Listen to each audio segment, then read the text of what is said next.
Greetings, family. How you guys doing? This is Cassandra Faye Floyd, also known as the Daughter of the Fates, founder of the Temple of Evolutionary Emergence. And I'm not going to do a lot of overview or anything like that. Today, I'm just going to do a straight read, and maybe we can use that for Saturday when we prepare for Saturday service. My energy's kind of low today. But as promised, and it's interesting because I guess it was yesterday or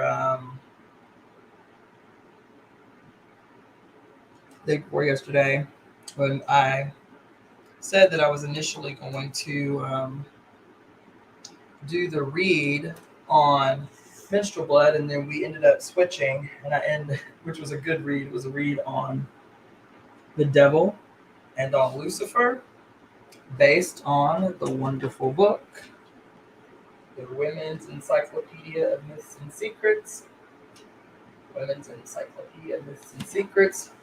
That was a good read. But today, when I went to go look for, hey Carlotta, when I went to look for images to use as the thumbnail for the promo for today, I'm gonna try to start reading every day.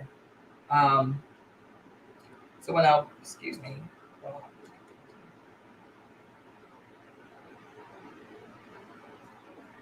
When I went to go try to find pictures for the thumbnail today, I first of all the images were great. I tried to I tried to choose the least offensive one, at least to others. But anyway, in looking, I did not realize that July is national. No, it's International Menstrual Month. So it was perfect timing, all in divine timing. So today we're going to read from the Women's Encyclopedia of Myths and Secrets about the mysteries of magical moon blood, baby. For those that don't know what that means, the mysteries of menstrual blood. So if you are tuning in from Facebook, make sure to announce who you are because that does not translate over to Streamline. If you're tuning in from IG, from Facebook, or from Twitch, and you haven't already, go to my YouTube channel, which is at Daughters of the Faith, and make sure to subscribe, like, and share so I can get these subscriptions up so I can start trying to monetize my page, though I have a sneaking suspicion that they may not, but at least me not having met the hurdles will not be the excuse for why they don't monetize my page. You feel me? Okay, so anyway, we're going to go ahead and get started because this is a bit of a lengthy section. From the earliest human cultures, the mysterious magic of creation was thought to reside in the blood women gave forth in apparent harmony with the moon, and which was sometimes retained in the womb to coagulate into a baby. Men regarded this blood with holy dread as the life essence inexplicably shed without pain, wholly foreign to the male experience. Most words for menstruation also meant such things as incomprehensible, supernatural, sacred, spirit, deity, like the Latin sacer, and that's spelled Sacer, old Arabian words for pure and impure, both applied to menstrual blood and to that only. The Maoris stated explicitly that human souls are made of menstrual blood, which, when retained in the womb, quote, assumes human form and grows into a man, end quote. Africans said menstrual blood is, quote, congealed to fashion a man, end quote. Aristotle said the same. Human life is made of a coagulum of menstrual blood. Pliny called menstrual blood the material substance of generation, capable of forming a curd which afterwards, in process of time, quickeneth and groweth to the form of a body. This primitive notion of the prenatal function of menstrual blood was still taught in European medical schools up to the 18th century.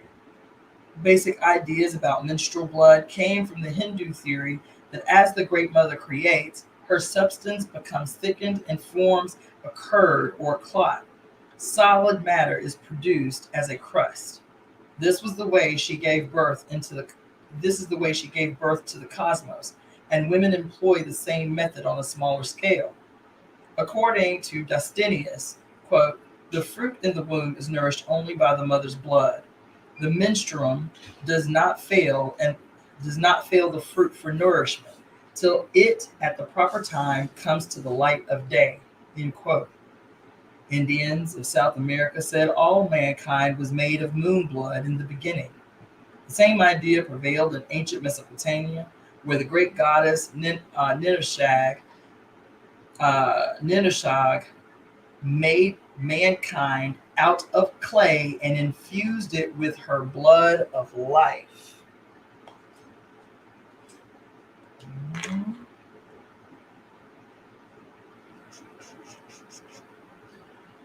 Fused it with her blood of life.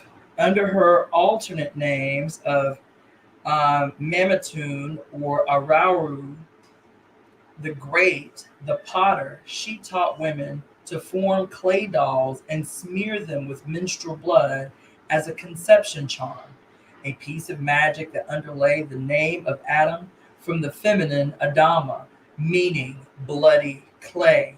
Those scholars more delicately translate it to red earth.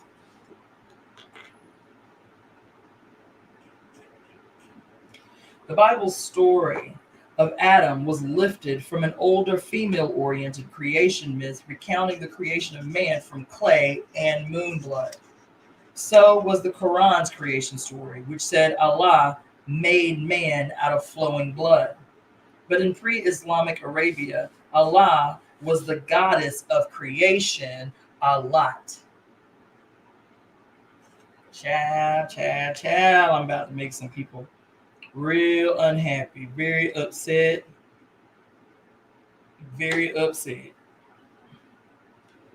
Y'all with me? Yeah.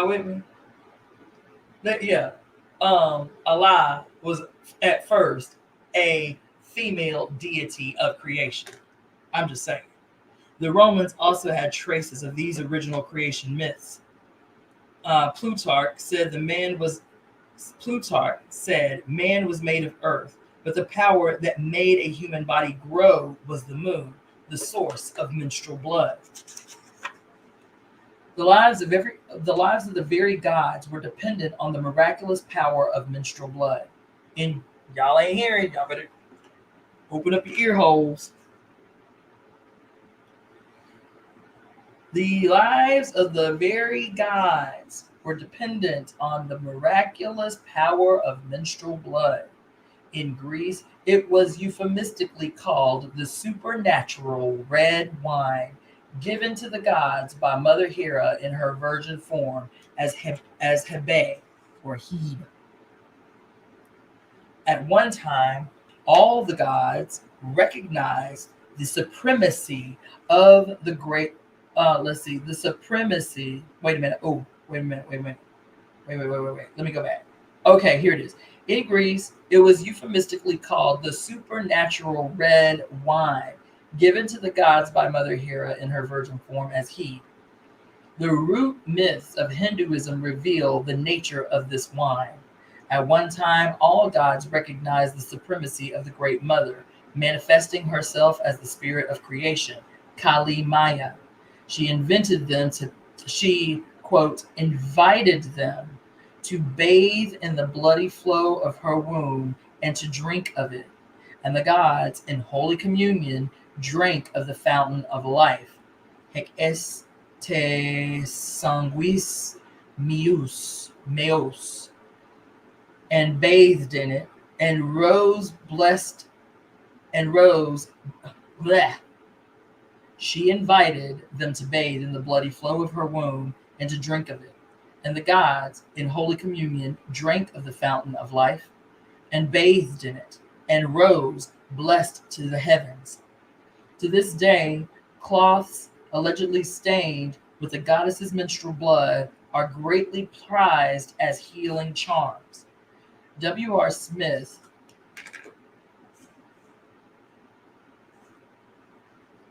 W.R. Smith reported that the value of the gum acacia the value of the gum acacia as an amulet is connected with the idea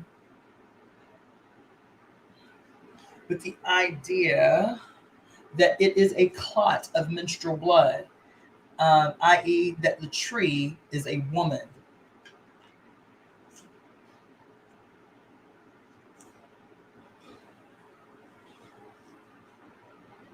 That the tree is a woman.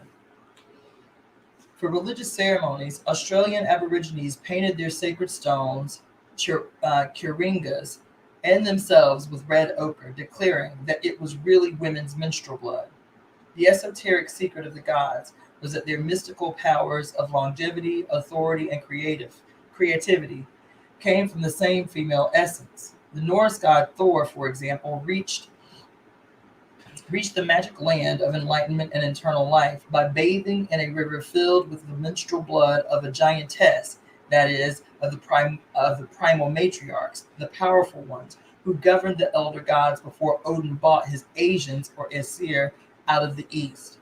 Odin acquired supremacy by stealing and drinking the wise blood from the triple cauldron in the womb of the Mother Earth, the same triple goddess known as Kali Maya in Southeast Asia. Odin's theft of menstrual magic. Ooh, child. Odin's theft of menstrual magic. Paralleled that of Indra, who stole the ambrosia of immortality in the same way. Indian myth called the sacred fluid soma. In Greek, the body, because the word's Eastern root referred to a mystical substance of the body. Soma was the object of so much holy dread that its interpretations were many.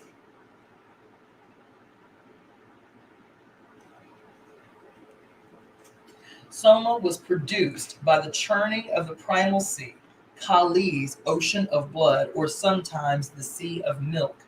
Or Soma was secreted by the moon cow, or Soma was carried in the white pot belly of the Mohini, the enchantress, or the source of Soma was the moon itself, or from Soma all the gods were born, or Soma was a secret name of the mother goddess and the active part of the soul of the world.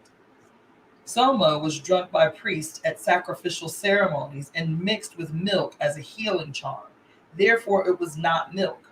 Soma was especially revered on Samvara, Monday, the day of the moon.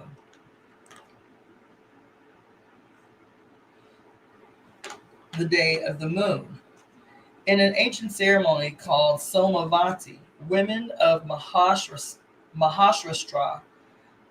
circumambulated the sacred female symbolic fig tree whenever the new moon fell on a Monday. Some myths claim that the goddess, under her name of Lakshmi, fortune or sovereignty, gave Soma to Indra to make him king of the gods. His wisdom, power, and curiously feminine capacity for pregnancy came from Lakshmi's mystic drink, of which none tastes who dwells on earth. On drinking it straight from the goddess, Indra became like her, the Mount of Paradise, with its 4 rivers, many-hued, like the goddess's rainbow veils, which rich in cattle and fruiting vegetation. The goddess's blood became his wisdom. Similarly, Greeks believed the wisdom of man or God centered in his blood, the soul stuff given to him by his mother.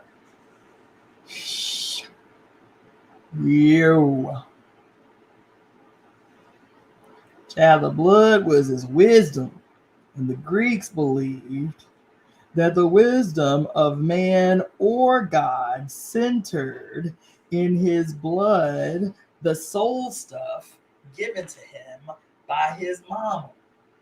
Egyptian pharaohs became divine by ingesting the blood of Isis.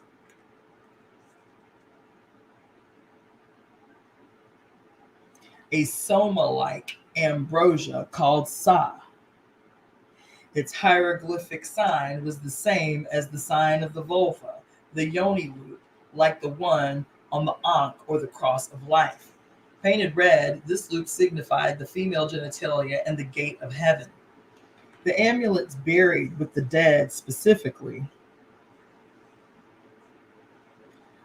Uh, the amulets buried with the dead specifically prayed Isis into the amulets buried with the dead specifically prayed Isis to deify the deceased with her magic blood.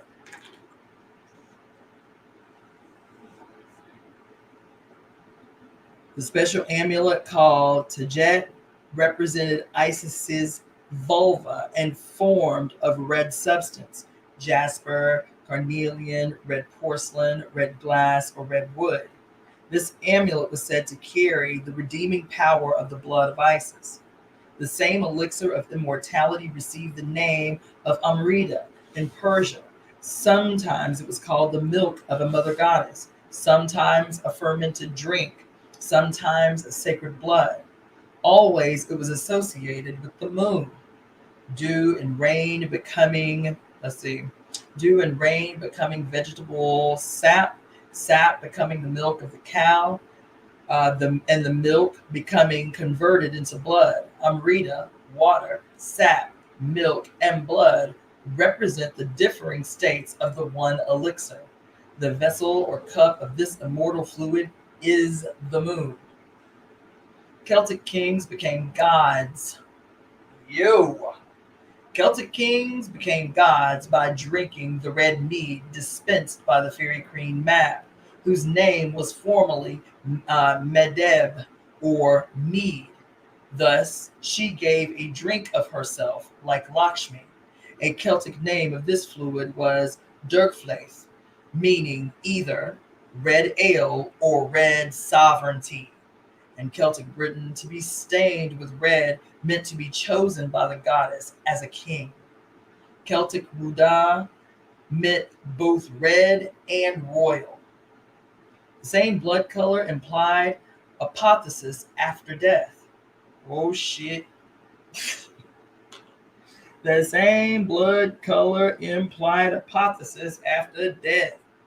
The pagan paradise or fairyland was at the uterine center of the earth, site of the magic fountain of life. An old manuscript in the British Museum said the dying and resurrected phoenix lives there forever. The central holy mountain, or Mons Veneris, contains both male and female symbols, the tree of life and the fountain of eternal youth. The latter obviously menstrual, as it was said to overflow once every lunar month.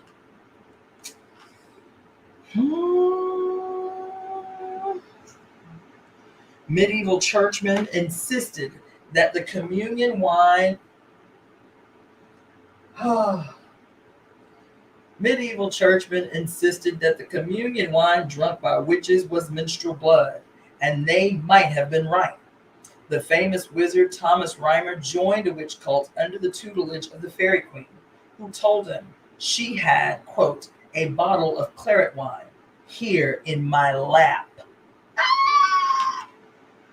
Oh, shit. Oh my God. You. Did y'all ain't here? Y'all ain't here.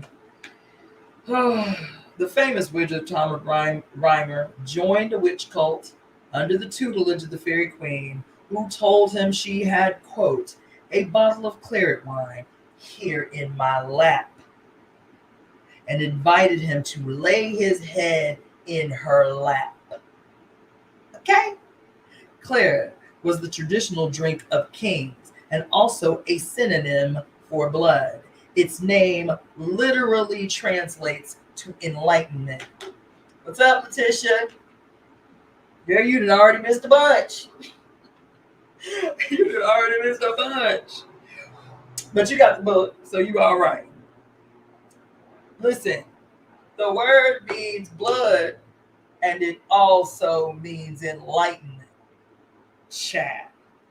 There was a saying, quote, the man in the moon drinks claret, connected with the idea that the wine represented lunar blood. Medieval romance and the courtly love movement, later related to witch cults, were strongly influenced by the Tantric tradition, in which menstrual blood was indeed the wine of poets and sages. Oh shit. Poets and sages got their inspiration from drinking moon blood, y'all. I'm just reading the book. You feel me? I'm just reading the book. Their ability to sing love songs and court their booze came from the enlightenment of drinking claret wine, which is their mama's moon blood. I'm just saying. They wouldn't even have the capacity to know and experience love without drinking the moon blood. I'm just saying. It says that menstrual blood was indeed the wine of poets and sages. It is still specified in the left-hand rite of Tantra that the priestess impersonating the goddess must be menstruating, and after contact with her, a man may perform rites that will make him a great poet, a lord of the world who travels like a Raja. Oh, in ancient societies, both East and West, menstrual blood carried the spirit of sovereign authority because it was the medium of transmission of the life of the clan or the tribe. Woo! Woo!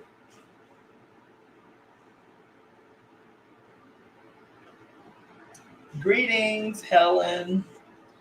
Woo!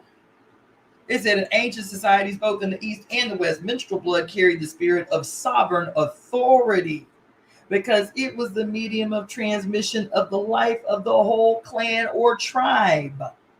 Among the Ashanti, girl children are still more prized than boys because a girl is the carrier of the sacred blood, or magya. The concept is also clearly defined in India, where menstrual blood is known as the kula flower or the kula nectar, which has an intimate connection with the life of the family. When a girl first menstruates, she is said to have borne the flower. The corresponding English and word flower has the significant literal meaning of that which flows. The British goddess of flowers was Blodawed, a form of the triple goddess associated with sacrifices of ancient kings. Welsh legend said her whole body was made of flowers, as any body was, according to the ancient theory of body formation from the blood flower. Her name suggests the blood wedding. A myth made her the spouse of several murdered heroes, recalling the old idea that the goddess's divine blood had to be periodically refreshed by human sacrifice. The Bible also calls menstrual blood the flower in Leviticus 15:24, precursor of the fruit of the womb, or a child. As any flower mysteriously contained its future fruit, so uterine blood was the moon flower supposed to contain the soul of future generations. This was a central idea in the matrilineal concept of the clan. The Chinese religion of Tao, the Way, taught tantric doctrines later supplanted by patriarchal aesthetic Confucianism. Taoists said a man could become immortal or at least long-lived by absorbing menstrual blood, called red yin juice, from a woman's mysterious gateway, otherwise known as the Grotto of the White Tiger, symbol of life-giving female energy. Chinese sages called this red juice the essence of Mother Earth, the yin principle that gives life to all things.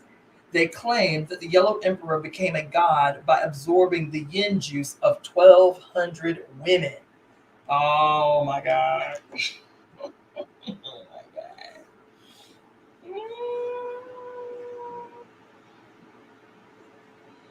Well, a Chinese myth said the moon goddess Shango, who controlled menstruation, was offended by male jealousy of her powers.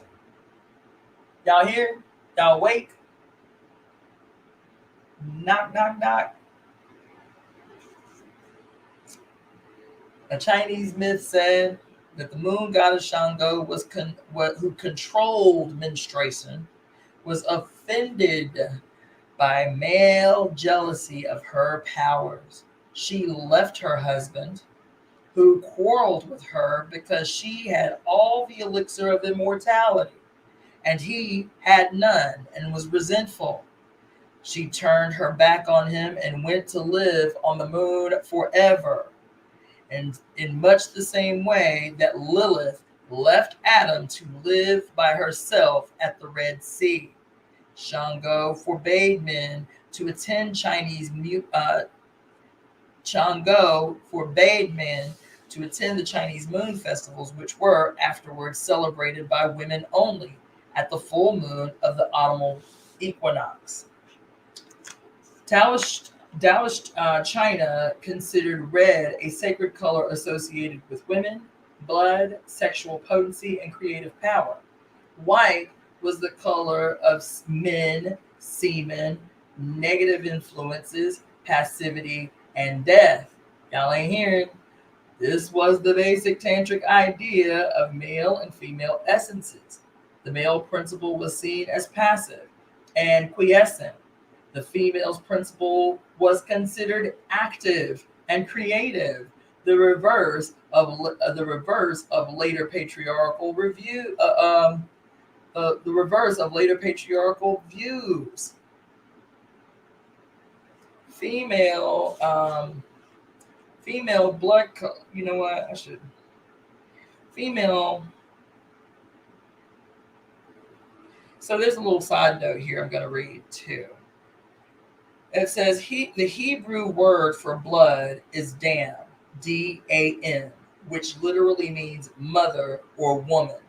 In other Indo-European languages, i.e. dam, damsel, madame, ladama, dame, and also the curse, dam, D-A-M-N. The Sumerian Great Mother represented maternal blood and bore names like Damkina, Damgalnunya. From her belly flowed the four rivers of paradise, sometimes called rivers of blood, which is the life of all flesh. Her firstborn child, the Savior, was Damu, a child of the blood. Damos, or mother blood, was the word for the people in matriarchal Mycenae. Another common ancient symbol of the blood river of life was the red carpet.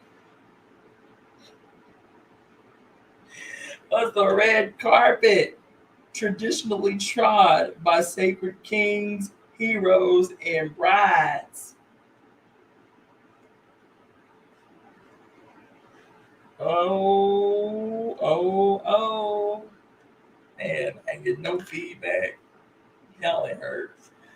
The female blood color alone was often considered a potent magic charm.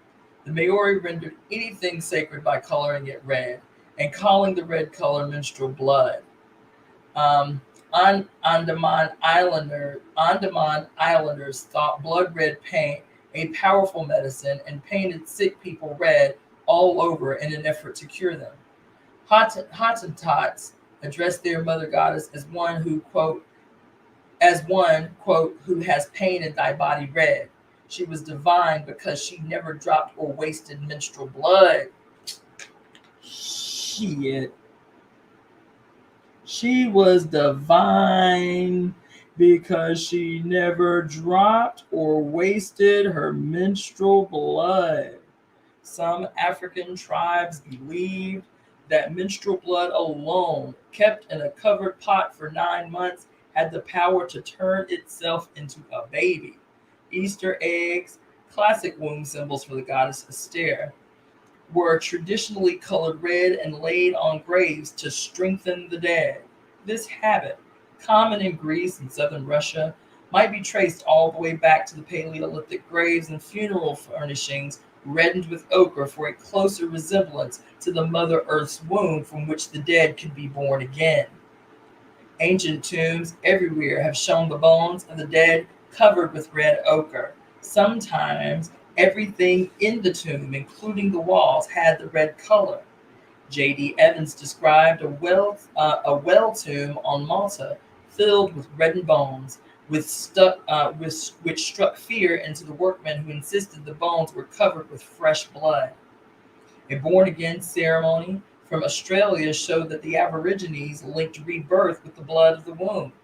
The chant performed at Ankota, the vulva of the earth, emphasized the redness surrounding the worshiper. Quote, "A straight track is gaping open before me.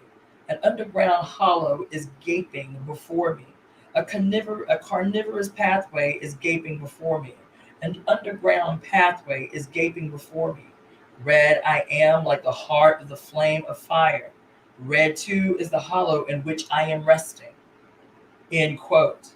Images like these help explain why some of the oldest images of the goddess, like Curacola in the east and her counterpart Sybil in the west, were associated with both caverns and redness. Greek mystics were, quote, born again out of the river Styx, otherwise known as Alpha, the beginning. The river wound 7 times through the earth's interior and emerged at a Ionic shrine near the city of Clitor.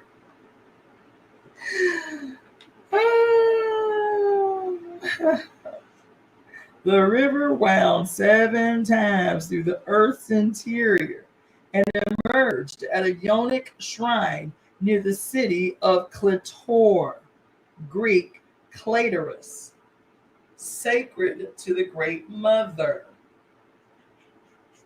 Styx was the bloodstream from the Earth's vagina. Its waters were credited with the same dread powers as menstrual blood. Olympian gods swore their absolutely binding oaths by the waters of the river Styx, as men on earth swore by the blood of their mothers. Symbolic death and rebirth were linked with baptism in the river Styx, as in many other sacred rivers the world over. Jesus himself was baptized in Palestine's version of the river Styx, the River Jordan. When a man bathed 7 times in this river, quote, his flesh came again like unto the flesh of a little child. 2 Kings 5:14. In Greek tradition, the journey of the land of death meant crossing the river Styx. In Judeo-Christian tradition, it was crossing the river Jordan. This was the same river of blood crossed by Thomas Raymer on his way to fairyland. Tantric worship of menstrual blood penetrated the Greco-Roman world before the Christian era and was well established in the Gnostic period.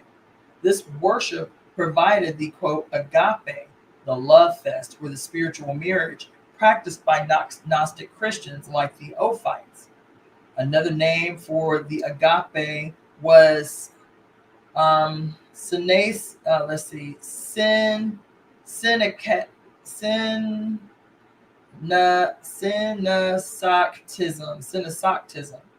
the way of the Shaktism, meaning tantric yonic worship. Synesoctism was declared a heresy before the 7th century AD. Subsequently, love feasts disappeared and women were forbidden direct participation in Christian worship, according to St. Paul's rule in 1 Timothy 2:11 through 12. Epiphanius, described the agape practiced by Ophite Christians while making it clear that these heretical sexual activities filled him with horror.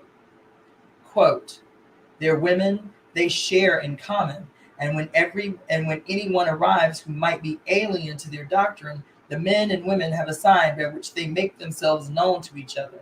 When they extend their hand, apparently in greeting, they tickle the other's palm in a certain way, and so discover whether the new arrival belongs to their cult. Husbands separate from their wives, and a man will say to his own spouse, quote, 'Arise and celebrate the love feast, agape, with my brother.'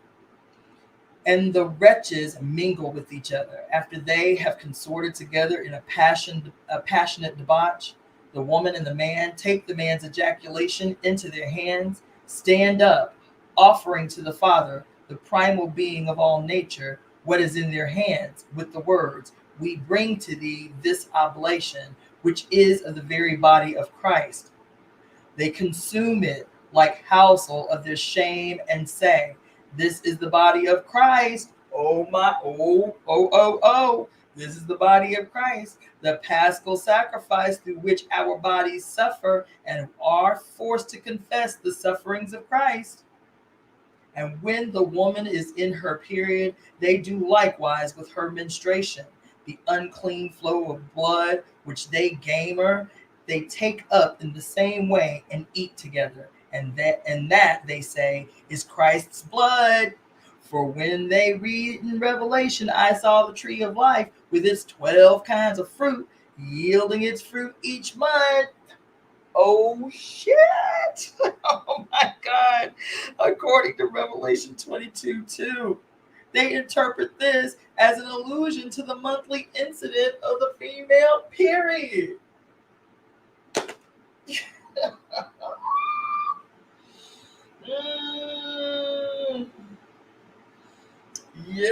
Y'all like, do I need to read that section again? Are you following what happened? What had happened? Every time your black ass or colored ass or even white ass was in the Roman Catholic Church or your local Catholic church or your Baptist church or your whatever, your Methodist church, and your ass is asked to take communion to receive the blessings of Christ, you are reproducing a pre-Christian tradition of cult-like Christians. Who is these? The Ophite Christians, the pre-Roman imperial Christians, who called a man's semen the body of Christ and a woman's menstrual blood his blood, the blood of Christ. And it says that for when they read in Revelation, I saw the tree of life. Ew, y'all ain't here. Y'all ain't rocking. This is in Revelation. I saw the tree of life with its 12 kinds of fruit, yielding its fruit each month. Revelation 22:2. They interpret this as an allusion to the monthly incident of the female period, because her goddamn uterus is the tree of life from which the 12 fruits are born. The meaning of this on-fight sacrament to its practitioners is easily recovered from the Tantric parallels. Eating the living substances of reproduction was considered more spiritual than eating the dead body of the god. Even in the transmuted form of bread and wine, though the color symbolism was the same. When the semen, made molten by the fire of great passion, falls into the lotus of the mother and mixes with her red element, he achieves the conventional mandala of the thought of enlightenment. The resultant mixture is tasted by the unified father-mother. And when it reaches the throat, they can generate concretely a special bliss, bodhicitta. The drop resulting from the union of semen and menstrual blood is transferred to the yogi. This empowers his correspondent mythic veins and centers to accomplish the Buddha's function of speech. The term secret initiation comes from the tasting of secret substance. In the occult language of the Tantras, two ingredients of the great rite were sukra, semen, and rakta, menstrual blood. The officiating priestess had to be menstruous, so her lunar energies were at flood tide. She embodied the power of rakta, sometimes rendered ruk or ruk, cognate with the Hebrew rosh, spirit, and the Arabic ruh, which meant both spirit and red color. Throughout all tantric and related faiths, the merging of female red and male white was a profoundly important symbolic conjunction.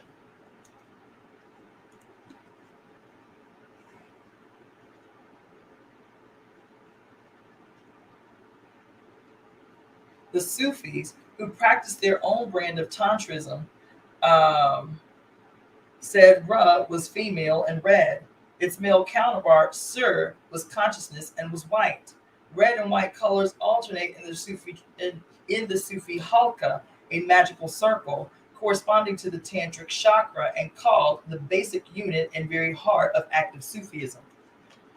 The Arab rosary of alternating red and white beads had the same meaning, men and women coupled around the circle, as in most European folk dances. Red and white were the colors worn by alternating female and male dancers in the witches' fairy ring of pagan Ireland, where the goddess was worshipped under the same name as the Tantric Earth Mother Tara. With men and women alternating as in a tantric chakra, the dance moved counterclockwise or moonwise, as nearly all the circle dances do. Red and white colors represented the fairy world. The rites were often governed by old women due to the ancient belief that postmenopausal women were the wisest of mortals because they permanently retained their wise blood. In the 17th century AD, Christian writers still insisted that old women were filled with magic power because their menstrual blood remained in their veins. This was the real reason why old women were consistently persecuted for witchcraft. The same magic blood that made them leaders in the ancient clan system made them objects of fear under the new patriarchal faith. Because menstrual blood occupied a central position in matriarchal theologies and was already saucer, wholly dreadful, patriarchal ascetic thinkers showed almost hysterical fear of it. The laws of Manu said if a man even approached a menstruating woman, he would lose his wisdom, energy, sight, strength, and vitality. Now, I said I wasn't going to digress. But, baby, let me tell you a story. One of the first times while I was an early devotee, a young devotee of Ifa, this is still today in Yoruba tradition a very taboo subject through which even women will be irate or upset with you if you inquire about it. And me, not knowing no better, I'm a novice, I'm a baby in the tradition. I asked about the significance of menstrual blood in the tradition. Did the tradition have anything to say about the use of menstrual blood in a non-malevolent way in ritual? You'd have thought I asked if it was legal to commit murder. This is to a woman. So later on, I was engaged to a babalawo. And the first time we were in a long distance relationship, the first time we, consummated our union, if you will, I started my cycle 2 weeks early, the same week that we spent together for the first time. And I started my cycle that weekend. As a matter of fact, we had sex one time in the week and a half we were together, because after the first time we had sex, I woke up in the middle of the night. I don't get cramps. I'm really sharing, but I don't get cramps. I don't have uncomfortable periods. They're just long. But in terms of like breast tenderness, backaches, cramping, none of that. I had sex with this African, and about 2 hours later, I woke up in the middle of the night screaming. It felt like somebody had stabbed me in the uterus with a dagger. And I get up, and it looked like a murder scene. That quick. It came from out of nowhere 2 weeks early. I can set an alarm clock by the regularity of my cycle. It's always jolly on the spot, right? This time, it was 2 weeks early, and it was horribly, horribly, wretchedly painful. And I remember the next day when I calmed down a little bit, because I was freaking out, right? And the next day I calmed down a little bit. We went for a walk, and then we got in the car to go to get something to eat. And I put my hand, like he was driving, and I put my hand like on the driver's seat, around him. And I was like rubbing his neck. And mind you, I'm still a novice. I ain't know how fucking maniacal motherfuckers was about menstrual blood. So I put my hand on his shoulder, and then I was like rubbing his neck. I'm just like boo time. You feel me? It should have been a sign. He got so angry. He was like, don't you ever do that. Don't put your hands near my head while you're on your cycle. Don't you ever do that. I was like, whoa, hold the fuck up. I was like, what? What did I do? He's like, don't you know you can't do that? You can't touch no Babalawo's head while you on your menstrual cycle. I was like, no, I didn't know that. This is the first time this is supposed to be honeymoon stage right here. You feel me? He was so angry, and his attitude was fucked the rest of the time we were together. Because he felt like, what did it say here?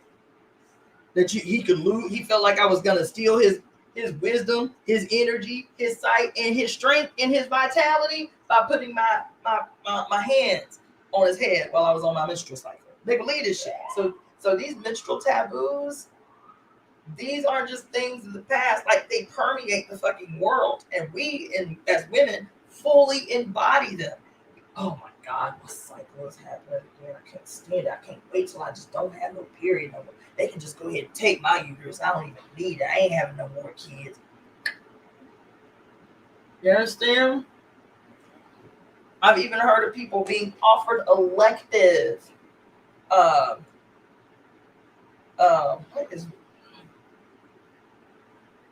elective hysterectomies for non-cancerous conditions. Elective hysterectomies for non-cancerous conditions. You understand? So, because, let's see.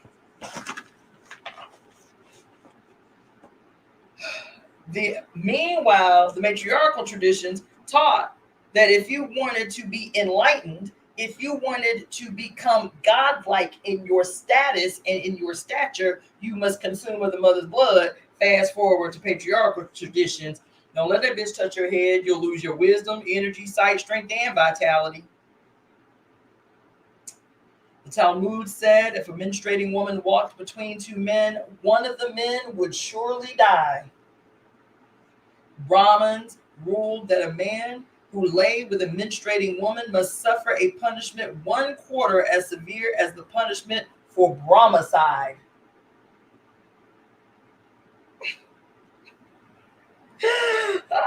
Oh my God, y'all ain't heard.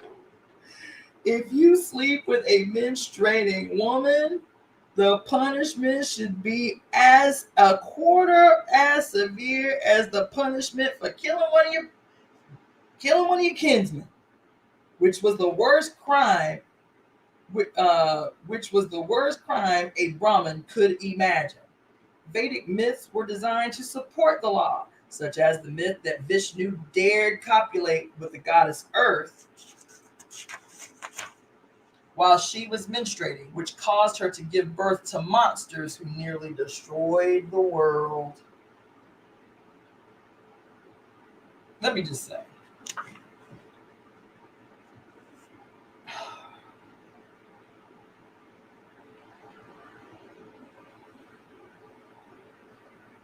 child, This was patriarchal propaganda against the Tantric Maharuti, the great right, the great right, the great right, in which menstrual blood was the essential ingredient. In Kali's cave temple, her image sprouted the blood of sacrifices from its vaginal orifice to bathe Shiva's holy phallus, while the two deities formed the Ligmanyoni, and worshippers followed suit in an orgy designed to support the cosmic life force generated by the union of male and female, red and white. In this great rite, Shiva became the anointed one, as were his many Middle Eastern counterparts. The Greek translation of anointed one was Christos. Well, Persian patriarchs followed the Brahmin lead in maintaining that menstruous women must be avoided like poison. They belonged to the devil. They were forbidden to look at the sun, to sit in the water, to speak to a man, or to behold an altar fire. Shh. The glance of a menstruous woman was feared like the glance of a gorgon. Zoroastrians held that any man who lay with a menstruating woman would beget a demon and would be punished in hell by having filth poured into his mouth. Persian religion incorporated the common primitive belief that the first onset of menses must be caused by copulation with a supernatural snake. People not yet aware of fatherhood have supposed the same snake renders each woman fertile and helps her conceive children. Some such belief prevailed in Minoan Crete, where women and snakes were sacred, but men were not. Tube-shaped Cretan vessels for pouring oblations represented a vagina with a serpent crawling inside. Ancient languages gave the serpent the same name as Eve, a name meaning life. And the most ancient myths made the primal couple not a goddess and a god, but a goddess and a serpent. The goddess's womb was the garden of paradise in which the serpent lived. Oh, oh, oh, oh. Uh-oh. Y'all ain't heard. Y'all ain't heard. The goddess's womb was the garden of paradise in which the serpent lived. Phrygian or orphogenesis, snake-born people, said their first male ancestor was the great serpent who dwelt in the garden of paradise. Paradise was a name of the goddess as virgin identified with the mother Hera, or Earth, whose virgin form was Hebe, a Greek spelling of Eve. Virgin Hera parthenogenetically conceived the auricular serpent, Python of the womb temple, Delphi. Snakes living in the womb of Mother Earth were supposed to possess all wisdom, being in contact with the wise blood of the world. One of the secrets shared by the primordial woman and her serpent was the secret of menstruation. Persians claimed menstruation was brought into the world by the first mother, whom they called Jahai the whore, a Lilith-like deifer of the heavenly Father. She began to menstruate for the first time after coupling with Ahriman, the great serpent. Afterwards, she seduced the first righteous man who had previously lived alone in the Garden of Paradise with only the divine sacrificial bull for company. He knew nothing of sex until Jahai taught him. The Jews borrowed many details from these Persian myths. Rabbinical tradition said Eve began to menstruate only after she had copulated with the serpent in Eden, and Adam was ignorant of sex until Eve taught him. It was widely believed that Eve's firstborn son Cain was not begotten by Adam but by the serpent. Beliefs connecting serpents with pregnancy and menstruation have appeared throughout Europe for many centuries. Up to modern times, German peasants still held that women could be impregnated by snakes. Whether initiated by a serpent or not, menstrual bleeding inspired deadly fear among the Persian and Jewish patriarchs, according to Leviticus 15. Rachel successfully stole her father's teraphim, household gods, by hiding them under a camel saddle and sitting on it, telling her father she was menstruating so he dared not approach her. According to Genesis 31. Oh, shit. Oh, my God. To this day, Orthodox Jews refuse to shake hands with a woman because she might be menstruating. Jews also adopted a rule apparently laid down by Hesiod that a man must never wash in the same water previously used by a woman, lest it might contain a trace of menstrual blood. There were many similar taboos. The ancient world's most dreaded poison was the moon dew collected by Thessalian witches, said to be a girl's first menstrual blood shed during the eclipse of the moon. Pliny said a menstruous woman's touch could blast the fruits of the field, sour the wine, cloud mirrors, rust iron, and blunt the edges of knives, child. If a menstruous woman so much as laid a finger on a beehive, the bees would fly away and never return. If a man lay with a menstruous woman during an eclipse, he would soon fall sick and die. Christians inherited all the ancient patriarchs' superstitious horrors. St. Jerome wrote, quote, "Nothing is so unclean as a woman in her periods. What she touches, she causes to become unclean," end quote. Penitential regulations laid down in the 7th century by Theodore, Bishop of Canterbury, forbade menstruating women to take communion or even enter a church. At the French Synod of Meaux, menstruous women were specifically forbidden to come to church. From the 8th century to the 11th centuries, many church laws denied menstruating women any access to church buildings. As late as 1684, it was still ordered that women in their, quote, fluxes must remain outside the church door. In 1298, the Synod of Wurzburg commanded men not to approach a menstruating woman. The superstition came down to the 20th century, when a Scottish medical text quoted an old rhyme to the effect that menstrual blood could destroy the entire world. Oh, menstruating woman, thou art a fiend from which all nature should be closely screened. Oh.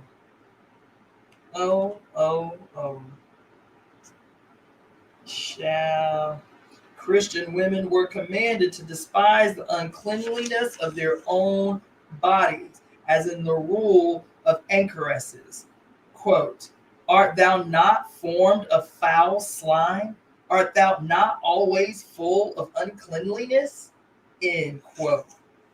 Medical authorities of the 16th century were still repeating the old belief that, quote, demons were produced from menstrual flux. Oh.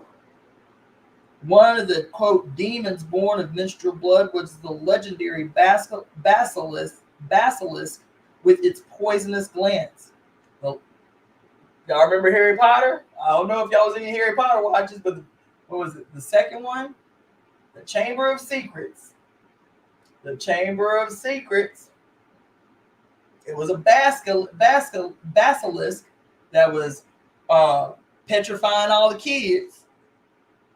One of the demons born of menstrual blood was the legendary basilisk with its poisonous glands.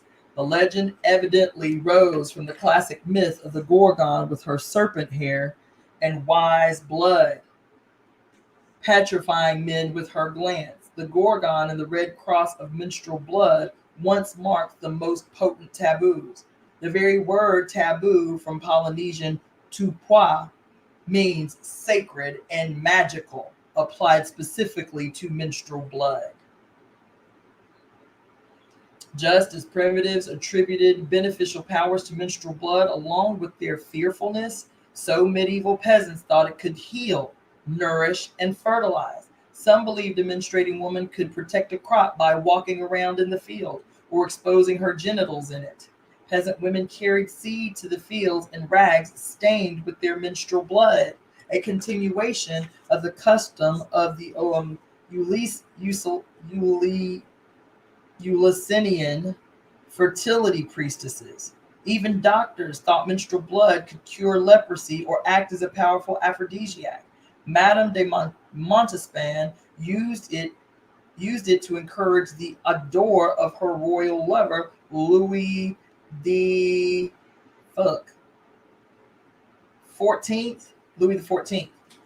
Gypsies said a woman could win any man's love with a potion of her own menstrual blood. As the former medium of reincarnation, menstrual blood was sometimes called a remedy for death itself. In the tale of Childe Roland, the Elven King roused men from the magic sleep of death with a bright red liquor. Early romances associated this universal heal-all with the blood of a noble virgin, as a wise woman revealed it to Galahad. The same belief impelled Louis IX to try to stave off death by drinking young girls' blood. Victorian superstition taught that a child conceived during a menstrual period would be born with a cow and would have occult powers. 19th century doctors inherited their predecessors' notions of witchcraft and evil, and so maintain that menstruating women are not healthy. Copulation with them can infect a man with urethritis or gonorrhea. Dr. Augustus Gardner said venereal diseases were usually communicated from women to men, not vice versa. Speaking of savages' menstrual taboos, anthropologists described the women as out of order, suffering from monthly illness, or stricken with stricken with the malady common to their sex. A doctor wrote, even in the present century, quote, we cannot too emphatically urge the importance of regarding these monthly returns as periods of ill health, as days when the ordinary occupations are to be suspended or modified. At the present time, just as in the Middle Ages, the Catholic Church still considers itself a firm theological ground by advancing as an argument against ordination of women the notion that a menstruating priestess would pollute the altar. This would not preclude the ordination of postmenopausal women, but different excuses are found for those. The holy blood of life used to be